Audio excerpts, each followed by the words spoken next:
آخر میں ڈاکٹر صاحب، آپ ماشاءاللہ بڑے خوش قسمت ہیں کہ آپ کو اللہ تعالیٰ نے موقع دیا کہ آپ روضہ رسول صلی اللہ علیہ وآلہ وسلم میں آپ اندر گئے. جی اس کی بڑی ہمارے ممبرز نے کہا ہے کہ آپ سے وہ سارا واقعہ جو ہے ڈیٹیل میں اگر آپ سنائیں تو آپ کی بڑی مہربانی ہوگی.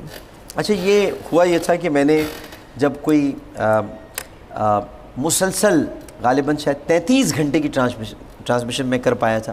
میں ریکارڈ بنانا چاہ رہا تھا اور وہ گنیز والے بھی آئے ہوئے تھے. Guinness book of world record میں 41 گھنٹے کی ٹرانسمیشن کا تھا، تو 33 پہ کر چکا تھا.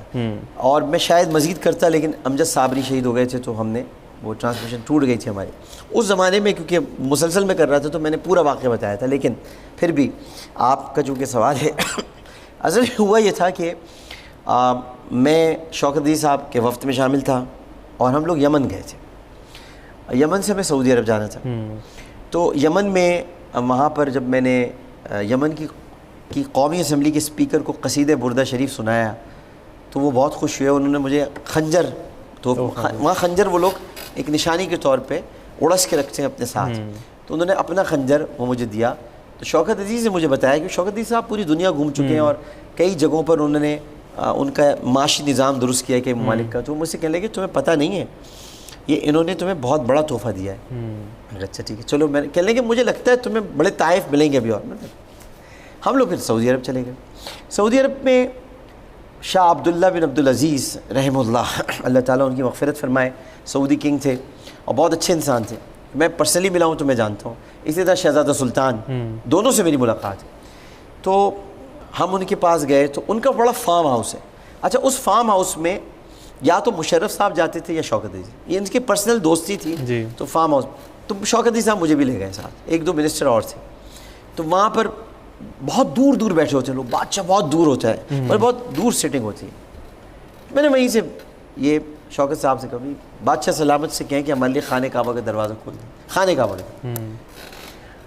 تو خیر وہ کنگ نے دیکھا اور اس نے مسکرا کے انہوں نے بتایا کہ عربی ٹرانسلیٹر تھے ہمارے بحر اللہ ہزاروی صاحب، وہ آج حیات ہیں، وہ زبردست، وہی جاتے تھے، ان سے پوچھا جا سکتا ہے. بلکہ وہ آئے تھے ہمارے پروگرام میں، واقعہ انہوں نے بیان کیا تھا. انہوں نے کہا حج کا موقع ہے اور 11 دن بعد حج ہے، تو اس وقت خانہ کعبہ کا دروازہ تو نہیں کھل سکتا، رش بہت ہے. تو انشاءاللہ تمہارے لیے بعد میں، یہ مجھے انہوں نے پیغام، جو تم عاشق لگتے ہو، یہ لفظ بولا عاشق. لوگ کہتے ہیں اہل عرب عشق کو نہیں جانتے. اور بھائی عشق تو کیا ہی اہل عرب نے. مجنوں نے کہاں کیا تھا عشق؟ مجنوں کون ہے؟ قیس کون تھا جس نے لیلا سے کیا تھا؟ تو عشق تو کرتے ہی اہل عرب ہیں. تو انہوں نے مجھے کبھی تم عاشق لگتے ہو تو بعد میں کبھی کھول دیں گے. اب میں بڑا دل میرا محسوس کے رہ گیا. تو خیر شوکت عزیز نے مجھے بعد میں ڈانٹا کہ یار اس طرح تھوڑی بات کرتے ہیں اس وقت میں نے کبھی آپ تو آئے یہاں پہ اپنے چیمبر آف کامرس میں صبح چلے جائیں گے، ادھر چلے جائیں گے، ہمیں تو کچھ آتا نہیں ہے. یہ سیدھی سی بات ہے. مذہبی امور ہم جانتے ہیں، وہ ہماری ملاقات اوقاف کے منسٹر سے ہونے والی ہے، وہ حج کا کوٹا ووٹا پاکستانیوں کا سیٹ کرنا ہے. تو ایٹ لیسٹ ہم نے کہا بھائی یہ ہو جائے گا. کہہ رہے بھائی عمرہ ہو رہا ہے نا تمہارا؟ عمرہ ہم لوگ یہاں سے کرنے چلتے جب ریاض سے پھر عمرہ کرنے کے لیے گئے. عمرہ کیا. خیر عمرہ بہت اچھا ہوا ماشاءاللہ. عمرہ ہمارا انہوں نے اپنے گھیرے میں لے کے کرایا. پھر ہمیں انہوں نے اوپر لے گئے، یہ صفا محل کہلاتا ہے. صفا محل کے بالکل کھڑکی کے سامنے خانہ کعبہ نظر آتے ہیں. تو ہم نے وہاں دیکھ کے دعائیں کی، سب ہو گیا. تو میں نے شوکت عزیز صاحب سے کہا کہ دوبارہ کوشش کریں نا یہاں کسی سے کہنے لگے یار تم نے وہاں بات کر لی، نہیں ہو سکا. این اسی وقت جو ہے شوکت عزیز صاحب کے پاس فون آیا. اچھا، مطلب یہ این اس سے مراد ہے کہ بالکل اس ٹائم نہیں، اس کے کچھ دیر بعد ہم، کیونکہ پرائم منسٹر الگ تھے، ہم ظاہر ہے کہ ہم منسٹرز تھے تو ہم الگ گاڑی میں تھے. تو ہم وہاں سے جدہ روانہ ہو گئے. جیسے ہم جدہ پہنچے اپنے اپنے ہوٹلز میں تو شوکت عزیز نے مجھے بلایا. اس کے بعد ان کے پاس گاڑی میں فون آیا تھا، کہنے لیں وہ تم نے کوئی دعا کی تھی وہاں پہ؟ اچھا بہت زبردست آدمی ہے شوکت عزیز، میں آپ کو بتاؤں بہت زبردست. شوکت عزیز کا یہ کوئی 117واں عمرہ تھا. اچھا جی 117واں 117. اچھا. اور شوکت عزیز صحیح جو ہے وہ بھاگ کے کرتے ہیں پوری. اچھا. یہ لوگوں نے بھاگ کے پوری. اچھا. اب ہر آدمی نہیں جانتا نا کسی کو، بس آپ نے برا کہنا ہے تو کہہ دیا. اس نے اتنے عمرے کیے ہیں، وہ صحیح پیدل کرتے ہی نہیں. مطلب جہاں بھاگنا ہوتا ہے یہ اس کو کہتے ہیں اخذر، اس کو کہتے ہیں اخذر میلین. اس کے دوران جو ہے یہ یعنی سبز ہری لائٹ ہے اس کے درمیان وہاں بھاگنا ہوتا ہے. یہ پوری صحیح بھاگ کے کرتے ہیں. یہ کر چکے ہوتے ہیں اور ہم لوگ کر رہے ہوتے تھے. مطلب یہ ان کی پریکٹس تھی بھائی. تو کہہ لیں تم نے کوئی دعا وغیرہ کی تھی؟ میں نے کہا نہیں. کیوں کیا ہوا؟ کہہ لیں کہ بھائی وہ کنگ کی طرف سے میسج آیا ہے کہ بھائی وہ جو آپ کے ساتھ جو لڑکا تھا اور جس کی خواہش تھی تو وہ تو نہیں ہے، لیکن یہ کہ روضہ رسول کا استخارہ کروایا ہے. اچھا وہ روضہ رسول کا دروازہ ہر ایک کے لیے نہیں کھلتا، یہ اپنے ذہن میں رکھیے گا. خانہ کعبہ کا دروازہ تو ہر ہیڈ آف دی اسٹیٹ کے لیے کھلتا ہے. اچھا خانہ کعبہ کے اندر بھی ایک دروازہ ہے، وہ بھی میں وضاحت کر دوں، وہ باب التوبہ ہے. اچھا اس دروازے سے چھت پہ جایا جاتا ہے. جی وہ بھی کسی کے لیے نہیں کھلتا. وہ پاکستان میں اگر کسی کے لیے کھلا ہے اب تک تو وہ صرف مشرف صاحب کے لیے کھلا ہے. مشرف صاحب چھت پہ گئے تھے، وہاں جا کے انہوں نے نعرے تکبیر بلند کیا تھا، نعرہ لگایا تھا. وہ چھت پہ جانے کا راستہ باب التوبہ کہلاتا ہے، چھوٹا سا ہے بالکل. تو انہوں نے مجھے کہا کہ بھائی وہ استخارہ ہو رہا ہے اور خانہ اچھا روضہ رسول کی جو چابیاں ہیں نا وہ 12 لوگوں کے پاس ہے. 12 کلید بردار ہیں، 12 کلید بردار، 12 قبائل میں تقسیم ہوئی. کیونکہ رسول اللہ نے صلی اللہ علیہ وسلم ایک انتہائی عادل ہستی تھے. لہٰذا ان کو جب غسل بھی دیا جا رہا تھا تو انہوں نے کہا تھا 7 کنوؤں سے مجھے غسل دیا جائے تاکہ اہل عرب میں کوئی جھگڑا نہ ہو، سب کے کنویں استعمال ہو جائیں. تو مطلب ایک کنواں آج بھی موجود ہے بیر غرس کے نام سے، ماں وہ تالا پڑا رہتا ہے، غرس کا کنواں تھا، اس سے زیادہ پانی لیا گیا تھا. اچھا. اور یہ اگر آپ کو یاد ہو حجر اسود کا واقعہ تو بھی آپ نے 4 قبیلوں کے سرداروں سے چادر کے کونے پکڑوائے تھے اور پھر حجر اسود خود نصب فرمایا تھا. تو آپ جھگڑا کبھی بھی نہیں چاہتے تھے. تو ہم تو اس کی امت میں سے ہیں جو کبھی جھگڑا کرنا ہی نہیں چاہتے تھے.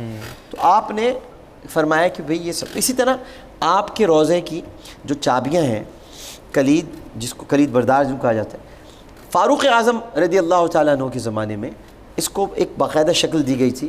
اور چونکہ ام المومنین سیدہ عائشہ صدیقہ رضی اللہ تعالیٰ عنہ وہاں رہا کرتی تھیں تو اس کو یہ نہیں کہا گیا تھا کہ کوئی سرکاری اس کو جگہ لے لیا جائے. لیکن فاروق اعظم کی شہادت کے بعد جب آپ نے ان سے ریکویسٹ کی تھی کہ میں اپنے دوستوں کے پاس آرام کرنا چاہتا ہوں، تو پہلے آپ نے مسترد فرما دی تھی یہ درخواست، کیونکہ آپ نے کہا تھا جگہ میں نے اپنے لیے رکھی ہے. تو آپ نے کہا ام المومنین نے منع کیا ہے تو منع کیا ہے، لیکن بیٹا جب میں انتقال کر جاؤں تو ایک مرتبہ پھر عائشہ سے پوچھ لینا، شاید وہ مجھے اندر آنے دیں. تو پھر دوبارہ حضرت عبداللہ ابن عمر نے ریکویسٹ کی تھی تو حضرت عمر کو وہاں لے جایا گیا. تو انہوں نے پھر چھوڑ دی تھی جگہ. اس کے بعد پھر وہ پردہ کرنے لگی تھیں کہ بھئی اب عمر یہاں. تو حضرت عمر اور حضرت عثمان کے دور تک یہ اس کے بعد اس کو ایک درجہ دیا جانے لگا. تو حضرت عائشہ بھی چونکہ وہاں پھر نہیں رہا کرتی تھیں، پھر انہوں نے منتخب کر لیا تھا مدینے میں ایک گھر، تو اس کو تحویل میں لیا تو اس کو پھر دروازہ بنایا گیا. پہلا دروازہ لگا تھا وہاں، تو اس کی پہلی چابی تھی. اس چابی کی 7 چابیاں بنوائی گئیں. اس کے بعد پھر مزید چابیاں بنوائی گئیں اور وہ 12 قبائل تھے جن میں تقسیم کی گئی. پھر نور الدین زنگی کے دور میں یہ چابیاں گھٹ کے جو ہیں وہ 7 رہ گئی تھیں دوبارہ سے. اچھا. نور الدین زنگی کے دور میں، یہ میں آپ کو اس لیے پوری ہسٹری بتا رہا ہوں تاکہ آپ کو سمجھ میں آئے. نور الدین زنگی کے دور میں 2 یہودیوں نے کوشش کی تھی کہ نبی کریم صلی اللہ علیہ وسلم کے روضہ اطہر تک پہنچ کے یعنی سرنگ بنا کر ہم جست خاکی وہاں سے نکال لیں اور یہ اعلان کر دیں کہ یہ تو خالی جگہ کو پوچھتے ہیں، یہاں تو آدمی نہیں ہے، کوئی کچھ ہے ہی نہیں، جست اطہر ہی نہیں ہے.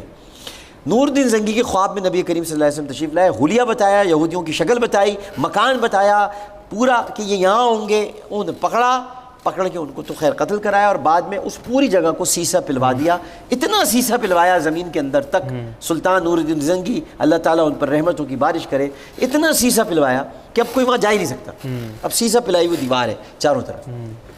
اس کے بعد حضرت عبداللہ ابن زبیر رضی اللہ تعالیٰ عنہ کے زمانے میں جنہوں نے علم بغاوت بلند کیا تھا یزید کے خلاف اور ان کی حکومت کچھ عرصے قائم رہی مکہ اور مدینہ میں، تو انہوں نے اس کی چابیاں باقاعدہ بنوا کے، چونکہ عبداللہ ابن زبیر واحد صحابی تھے رضی اللہ تعالیٰ عنہ جن کو یہ پتہ تھا کہ ریاض الجنہ کہاں ہے، کیونکہ حضرت عائشہ نے ان کو بتایا تھا. اور صرف حضرت عائشہ جانتی تھی. حضرت عائشہ کی کنیت ام زبیر ہے کیونکہ وہ حضرت عبداللہ ابن زبیر کو اپنی اولاد کی طرح پالتی تھی. جبھی رسول نے کہا کہ خالہ ماں کی جگہ ہوتی ہے، کیونکہ حضرت عائشہ نے ان کو پالا تھا. اب انہوں نے یہ چابیاں بنوائی. یہ چابیاں میں اس لیے چابیاں کو بتا رہا ہوں، اب ان کے پاس یہ چابی ہیں، اب ان میں سے استخارہ ہو رہا ہے. استخارے کے لیے شوکت علی صاحب نے بتایا کہ تمہارا نام کیا ہے بھائی، اب تم دیکھو تم گناہ گار ہو یا کچھ، تو استخارے میں اگر آ گیا تو ہم سب چلیں گے. جمعے کا دن ہے، تیمور بھائی غور سے سنیے گا، جمعے کا دن ہے. جمعرات کو ہم لوگ ریاض جدہ سے نکل رہے ہیں. ٹھیک. جدہ ایئرپورٹ پر ہم پہنچتے ہیں. ہمارا اپنا پی آئی ہے, ہمارا طیارہ پاکستان کا, اس میں ہم لوگ بیٹھتے ہیں. ابھی کچھ ہمیں نہیں پتہ ہے. ہم وہاں سے اڑتے ہیں اور ہم کوئی 45 منٹ یا شاید 50 منٹ میں ہم مدینہ ایئرپورٹ پر پہنچ جاتے ہیں. مدینہ ایئرپورٹ پہ ہمارا طیارہ اترتا ہے. گورنر مدینہ ہمیں ریسیو کرتے ہیں. ریسیو کر کے ہمیں وی آئی پی ہال میں یا جو بھی ایریا ہے لاؤنج میں لے جاتے ہیں. وہاں ہم لوگ عربی قہوہ اور کھجور کھا رہے ہوتے ہیں کہ اچانک شوکت عزیز اٹھ کے میرے پاس آتے ہیں, میرا پرائم منسٹر اس وقت, اور میرے پاس آ کے کہتے ہیں کہ مبارک ہو, روزہ رسول کا دروازہ کھلے. سبحان اللہ. اس وقت میں رو پڑا.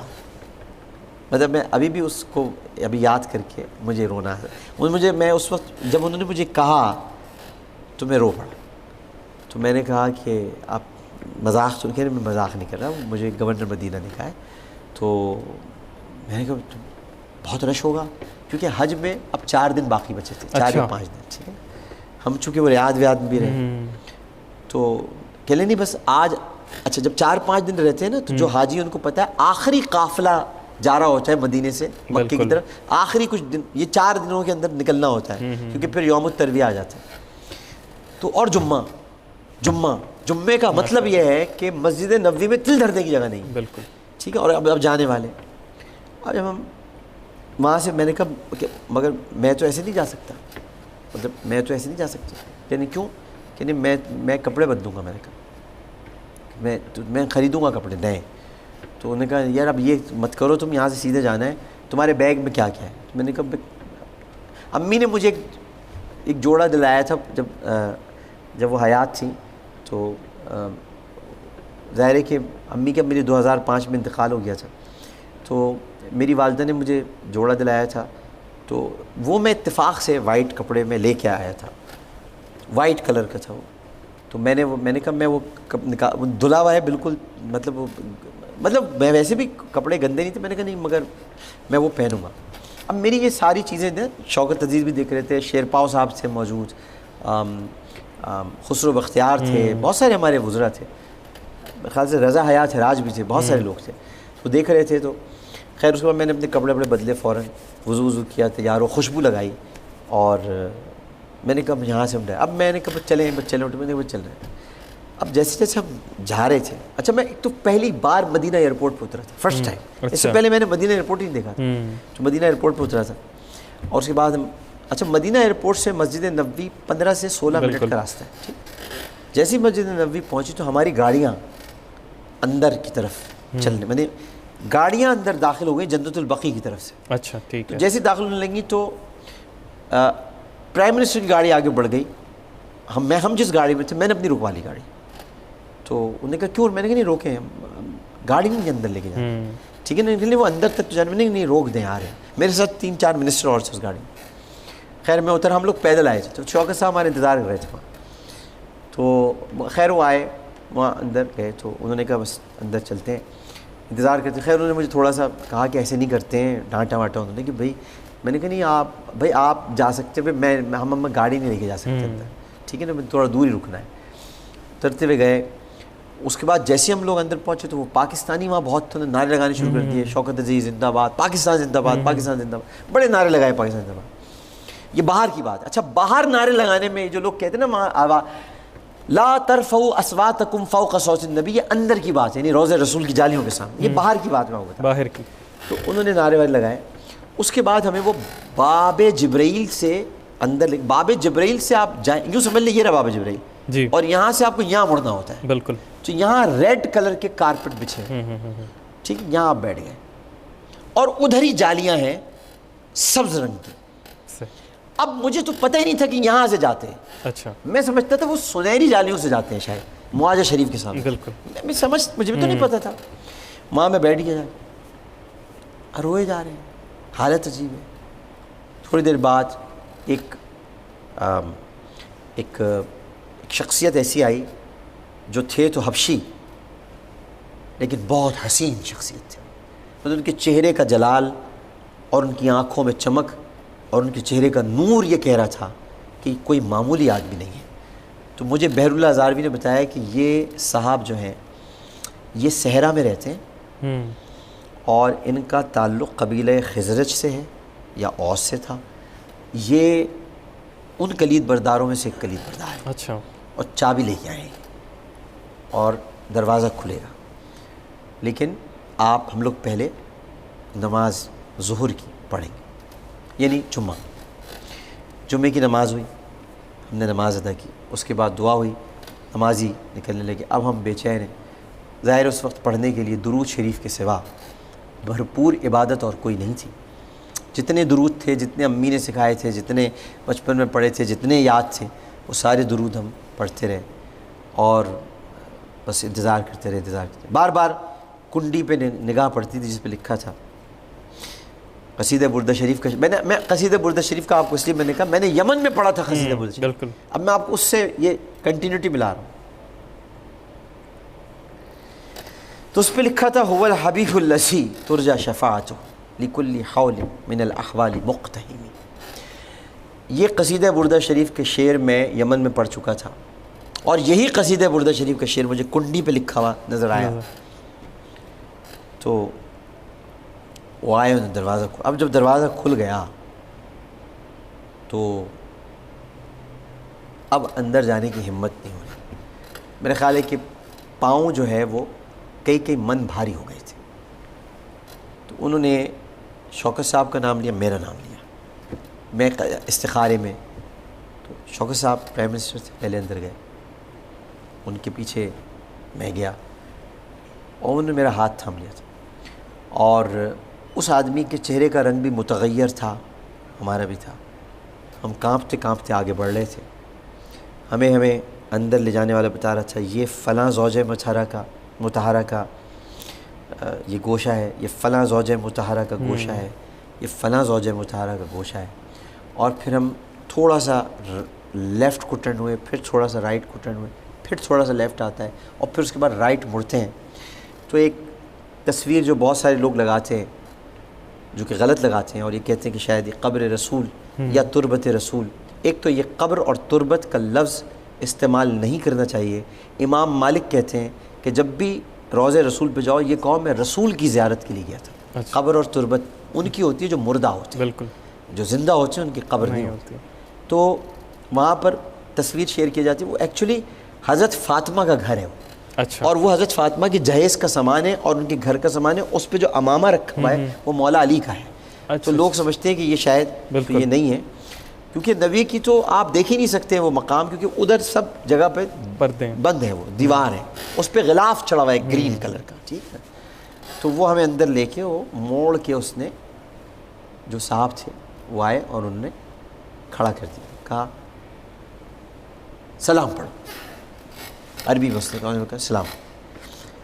اب ہم نے سلام پڑھنا شروع کیا. اب میں نے آہستہ آہستہ ایک نعت پڑھنی شروع کی, میٹھا میٹھا ہے میرے محمد کا نام. بہت آہستہ آہستہ, بہت آہستہ, اتنی آہستہ کہ شاید میرے ہی کان سن سکتے تھے. شوکت عزیز میرے ساتھ آ گئے, وہ میرے ساتھ مل کے وہ نعت پڑھنے لگے. میں نے وہاں ایک معجزہ دیکھا اپنے نبی کا, اور وہ یہ دیکھا کہ بالکل ہمارے پیچھے معاجہ شریف تھا اور اتنا رش تھا کہ ہم وہاں دیکھ سکتے تھے نا جالیوں سے باہر. بالکل. رش اگر ہوتا ہے نا تیمور بھائی, خاموش رش بھی ہوتا ہے, تب بھی اس کی سرسراہٹ ہوتی ہے. میں قسم کھا کر کہتا ہوں اپنے رب کی عزت کی کہ وہ سرسراہٹ ہمیں اندر نہیں سنائی دے رہی تھی. سکون تھا اندر آ ہی نہیں رہی تھی آواز کہ باہر کچھ ہو. ایسا لگ رہا ہے کہ ٹی وی کی آواز کسی نے بند کی ہوئی اور باہر مجمع جا رہا ہے. بس یہ میں نے معجزہ دیکھا, اور مجھے قرآن کی اس آیت پر واثق یقین ہوا, یا ایھا الذین آمنوا لا ترفعوا اصواتکم فوق صوت النبی, کہ اپنی آوازوں کو نبی کی آواز سے بلند مت کرو. تو وہ اللہ نے خود ہی انتظام کر رکھا ہے, اگر کسی کی ہو بھی جائے گی تو وہ آئے گی نہیں اندر آواز, پہنچے گا بھی تو درود پہنچے گا. تو وہ ہم پڑھتے رہے اور بہت دیر تک پڑھتے رہے. اور پھر اس کے بعد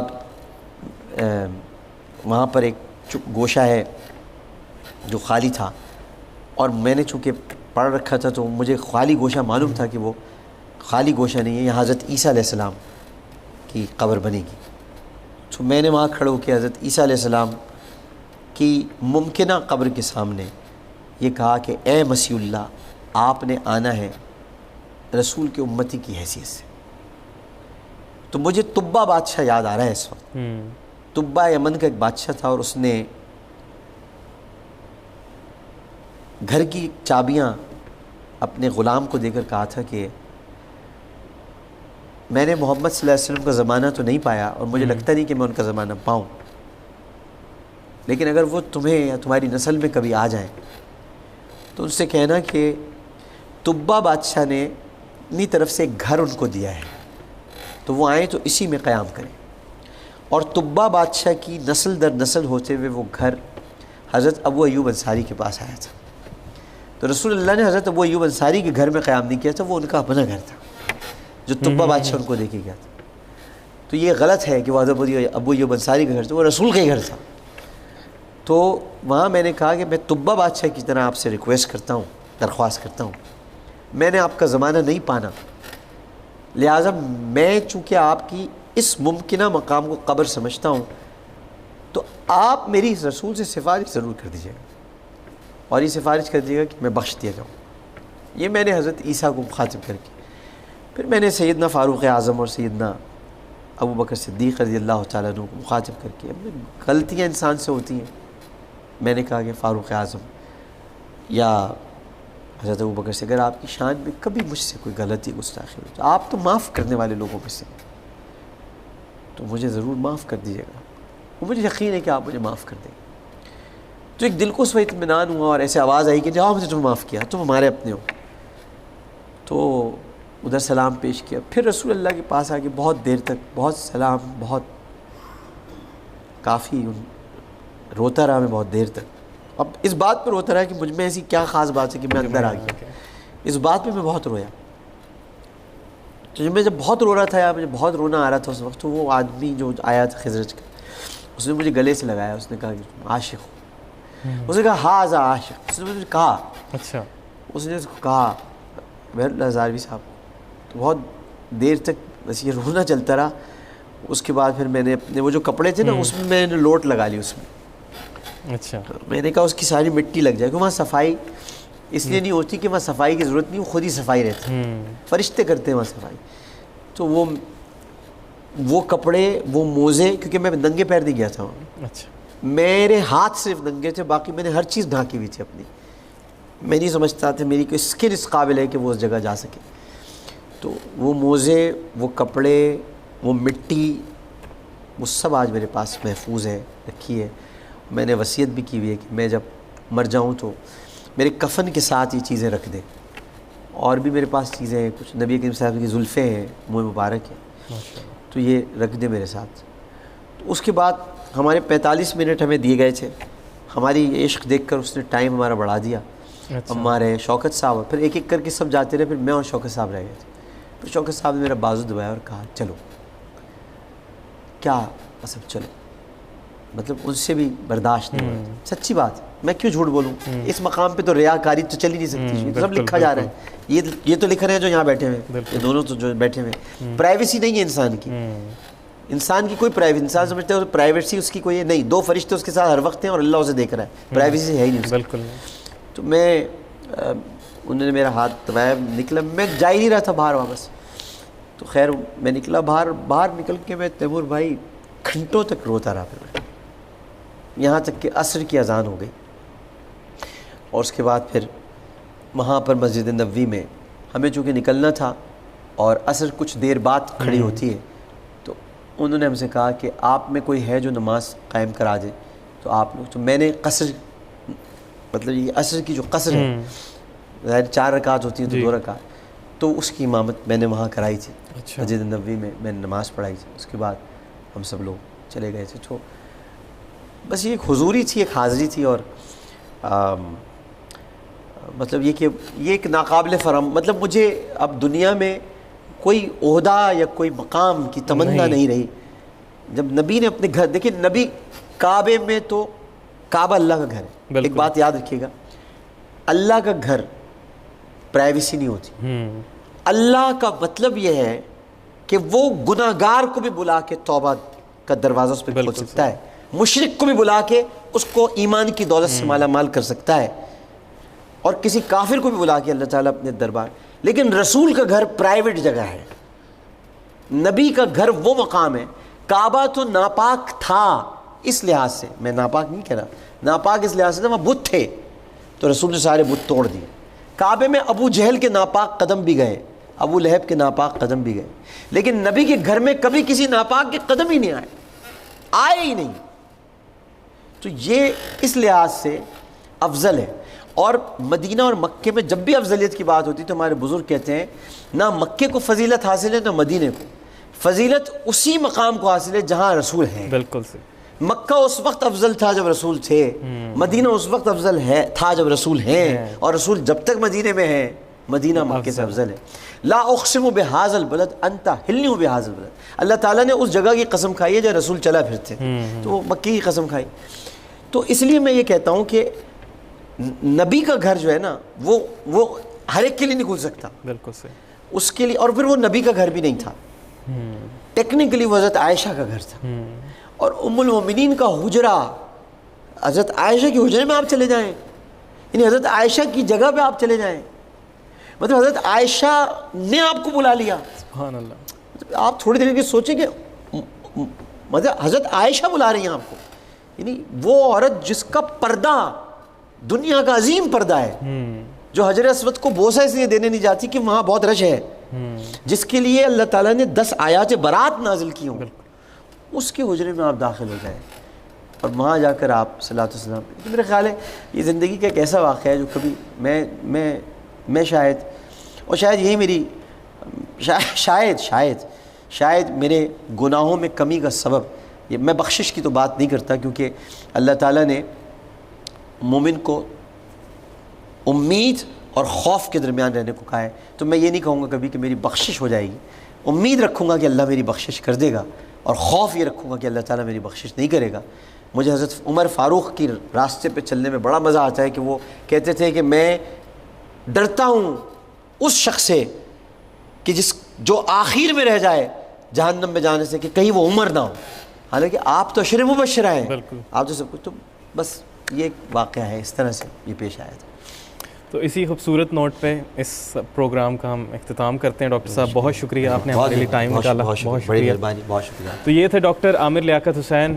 مجھے امید ہے آپ کو یہ شو بہت پسند آئے گا. اپنی فیڈ بیک ضرور دیجیے گا. مجھے اور میری یہاں سے ٹیم کو دیجیے اجازت. اللہ حافظ.